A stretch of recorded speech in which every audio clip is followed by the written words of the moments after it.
दोस्तों साल था 2000। इंडियन टीम मैच फिक्सिंग के इल्जामों से जूझ रही थी। ऐसे में बीसीसीआई ने कप्तानी की कमान सौंपी दादा को। इस समय टीम की परफॉर्मेंस कुछ ज़्यादा अच्छी नहीं थी, इसलिए आने वाले मैचेस में पहले टीम श्रीलंका, फिर न्यूजीलैंड और देन पाकिस्तान से भी हार गई। तो इन सब से दादा की कप्तानी पर भी सवाल उठने लगे। ऊपर से जल्दी ही 99 world cup champion kangaroo team India आने वाली थी और आगे दादा की मुश्किलें और बढ़ने वाली थी, क्योंकि उन्हें एक ऐसी टीम को हराना था जो पिछले 15 टेस्ट मैचेस से एक भी मैच नहीं हारी थी। और अब आगे वो इंडियन टीम को हराकर अपनी इस स्ट्रीक को आगे बढ़ाना चाहती थी। और तभी एक और बड़ी मुसीबत आन पड़ी कि टीम के main spinner Anil Kumble shoulder injury के कारण टीम से बाहर हो गए। हालांकि इसके बाद दादा ने कुछ अलग अलग स्पिनर्स के साथ एक्सपेरिमेंट करने की कोशिश की, लेकिन ये सारी कोशिशें नाकामयाब साबित हुई। इसके बाद एक आखिरी प्रयास में कोच जॉन राइट और गांगुली ने मिलकर 25 प्लेयर की एक लिस्ट तैयार की और इन 25 प्लेयर में से उस बॉलर को ढूंढने लगे जो इस मुसीबत की घड़ी में कुंबले की जगह ले सके। जब कोच जॉन राइट इन 25 खिलाड़ियों को ऑब्जर्व कर रहे थे तो उनकी नज़र एक खिलाड़ी पर पड़ी जो कि नेट में खूब पसीना बहा रहा था। बैटिंग, बॉलिंग, फिटनेस हर तरफ जी तोड़ मेहनत कर रहा था और ऊपर से वो पहले भी ऑस्ट्रेलिया के खिलाफ खेल चुका था। कोच जॉन राइट खासकर उसकी बॉलिंग को देखकर काफी सरप्राइज थे कि वह तेज स्पिन के साथ साथ अच्छा बाउंस भी जनरेट कर पा रहा था। अब उनके सामने प्रॉब्लम सिर्फ एक ही थी कि उन्हें बताया गया था कि ये प्लेयर बहुत ही अग्रेसिव है और इनडिसिप्लिन है। अब दोस्तों ये वो टाइम था जब टीम में सचिन, द्रविड़ और लक्ष्मण जैसे प्लेयर हुआ करते थे जो काफी काम रहते थे और पलट कर जवाब नहीं देते थे। और इस तरह का एग्रेशन टीम इंडिया में कुछ आम नहीं था। कोच ने दादा को उसके बारे में बताया, लेकिन दादा इसके बारे में इतने श्योर नहीं थे। आखिरकार उन्होंने अपनी तरफ से उसके रिकॉर्ड खंगालने की कोशिश की और गांगुली वो पॉइंट ढूंढने लगे जिससे वो कोच जॉन राइट को इसके लिए मना कर सकें। पर दादा जब ये सब देख रहे थे कि एग्रेशन के चलते उस प्लेयर को ये सजा मिल रही है और ये सब देखकर उन्हें अपने शुरुआती दिनों की याद आ गई। उन्हें उसके एग्रेशन में खुद की झलक दिख रही थी। दोस्तों ये प्लेयर कोई और नहीं बल्कि हरभजन सिंह थे, जो अपने शुरुआती दिनों में विराट कोहली से भी ज्यादा अग्रेसिव थे। पर सवाल ये उठता है कि आखिरकार ये प्लेयर यहाँ तक पहुंचा कैसे इंटरनेशनल में अच्छे प्रदर्शन के बावजूद भी उसे एनसीए में आना पड़ा और अच्छी बॉलिंग के बावजूद भी उसे टीम में जगह नहीं मिली। तो कहानी की शुरुआत होती है 1995 में। हरभजन सिंह अपने घरेलू टीम पंजाब में शामिल हुए और अंडर 16 में पहले टेस्ट मैच के दौरान उन्होंने हरियाणा के खिलाफ 12 विकेट अपने नाम किए और लगभग 2 साल तक उन्होंने यही प्रदर्शन बरकरार रखा।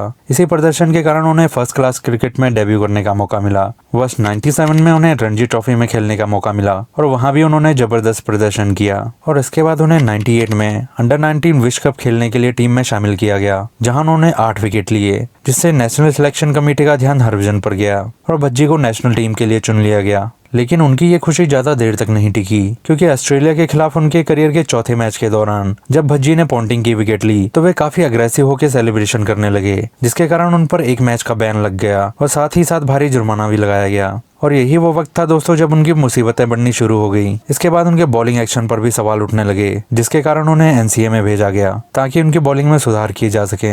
लेकिन यहाँ भी उन पर इनडिसिप्लिन और अग्रेसिव होने का इल्जाम लगा। अब जब लग रहा था कि लगभग उनका करियर खत्म होने ही वाला है और शायद कनाडा जाकर उन्हें ट्रैक चलाना पड़ेगा, तभी उनके साथ एक और ट्रेजेडी होगी। उनके पिता का देहांत हो गया। 4 बहनों के अकेले भाई हरभजन पर परिवार की जिम्मेदारी भी आन पड़ी। लेकिन दूसरी तरफ इस ट्रेजेडी की सिंपैथी और उनकी अच्छी बॉलिंग के कारण पंजाब क्रिकेट एसोसिएशन ने उन्हें एक आखिरी मौका देने का फैसला किया और उन्हें उन 25 बॉलर की लिस्ट में शामिल कर दिया गया जो गांगुली और कोच जॉन राइट को जाने वाली थी। ये वही टाइम था दोस्तों जब कोच जॉन राइट दादा के साथ मिलकर इंडियन टीम के लिए एक स्पिनर ढूंढ रहे थे।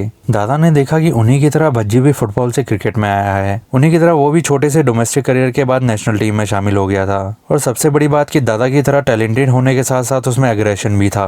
दादा नहीं चाहते थे कि जो सब उनके साथ हुआ वो किसी और प्लेयर के साथ हो। दरअसल अपने करियर के शुरुआत में दादा बंगाल क्रिकेट एसोसिएशन की राजनीति का शिकार हुए थे और उन्हें इन्हीं कारणों की वजह से 4 साल तक टीम से बाहर रखा गया था।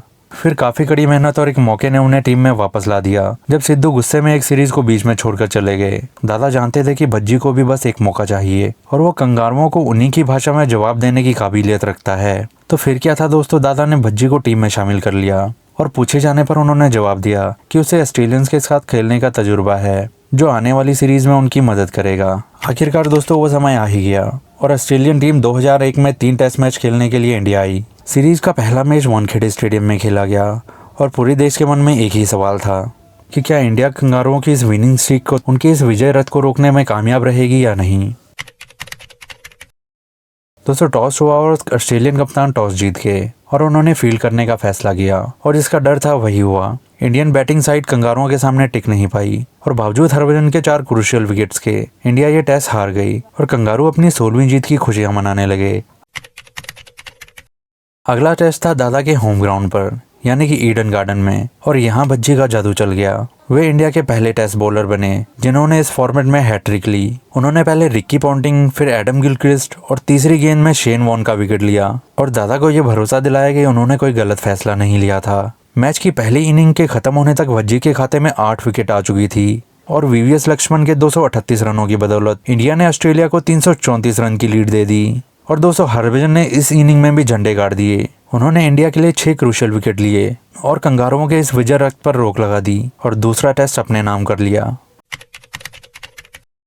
अब टेस्ट 1-1 से बराबर हो चुका था लेकिन सीरीज अभी भी बाकी थी। स्टीव वॉ लगातार अपना तीसरा टॉस भी जीत चुके थे और उन्होंने बैटिंग करने का फैसला किया। यहाँ फिर से हरभजन ने पहली इनिंग में 7 विकेट लिए और ऑस्ट्रेलिया के 391 के स्कोर के बदले सचिन के 126 रन, एस दास के 84 रन और द्रविड़ के 81 रनों की मदद से इंडिया ने 501 रन ठोक डाले। अब इंडिया के पास 110 रनों की लीड थी और मैच की दूसरी इनिंग में भी बच्चे कंगारुओं के ऊपर भूखे शेर की तरह टूट पड़े और उन्होंने एक के बाद एक 8 विकेटें अपने नाम कर ली। आखिर में 155 रन की लीड का पीछा करते हुए टीम ने जबरदस्त प्रदर्शन किया और हरभजन के आखिरी रन के साथ ही इंडिया ने ये टेस्ट मैच और ये सीरीज अपने नाम कर ली। दोस्तों भज्जी ने 3 मैचेस की सीरीज में टोटल 32 विकेट लिए और वो भी सिर्फ 17.03 की एवरेज से, जो कि टेस्ट में किसी भी इंडियन बॉलर का सर्वश्रेष्ठ प्रदर्शन था। दोस्तों हरभजन अपने प्रदर्शन और जो कुछ भी उनकी लाइफ में उस वक्त चल रहा था उसको लेके कहते हैं कि सच कहो तो मैंने कुछ अलग नहीं किया। मैं पहले से ज्यादा फोकस था, पहले से ज्यादा डिसिप्लिन था और मैंने महसूस किया कि मैं अपने पिता के जाने के बाद ज्यादा रिस्पॉन्सिबल हो गया हूँ। तो इन सब में सबसे बड़ा बदलाव मेरी नज़र में जो था वो ये था कि मैं इसे पूरी शिद्दत से चाहता था और अगर आप किसी चीज़ को अपने पूरे दिल से चाहते हो तो उसे पाने के लिए आप पूरी जी जान लगा देते हैं और वही मैंने भी किया। मैंने ये सब पाने के लिए जी तोड़ मेहनत की। तो दोस्तों ये कहना था हरभजन सिंह का उस मैच के बाद और उसके बाद इस खिलाड़ी ने कभी पीछे मुड़कर नहीं देखा। बावजूद इसके कि आगे कई कंट्रोवर्सीज में उनका नाम आया पर उन्होंने लगातार अपनी बॉलिंग से इसका जवाब दिया। भज्जी के सिलेक्शन के इंसिडेंट को लेकर लक्ष्मण बताते हैं कि नागपुर में हुए वार्म अप मैच के दौरान भज्जी के अलावा 2 और स्पिनर थे जिनमें से किसी एक को सीरीज के लिए चुना जाना था और दादा ने भज्जी से इस मैच में बहुत कम बॉलिंग करवाई। इसके बजाय वो दूसरे स्पिनर को ज्यादा मौका दे रहे थे जिससे हरभजन नाराज हो गए, जिसके बाद लक्ष्मण हरभजन के पास गए और उन्हें भज्जी को समझाना पड़ा कि दादा नहीं चाहते कि कंगारू उन्हें बॉलिंग करते हुए देखें। यहाँ हमें पता चलता है कि दादा पहले ही भज्जी को सिलेक्ट कर चुके थे। दोस्तों दादा ने अपने एक इंटरव्यू में बताया कि उस समय हम दोनों ने ही एक दूसरे की मदद की। मैंने भज्जी को मौका दिया था और उसने मेरी कैप्टनसी बचाई। तो दोस्तों कैसा लगा ये एपिसोड कमेंट करके जरूर बताएं। मिलते हैं अगली वीडियो में, तब तक के लिए टेक केयर।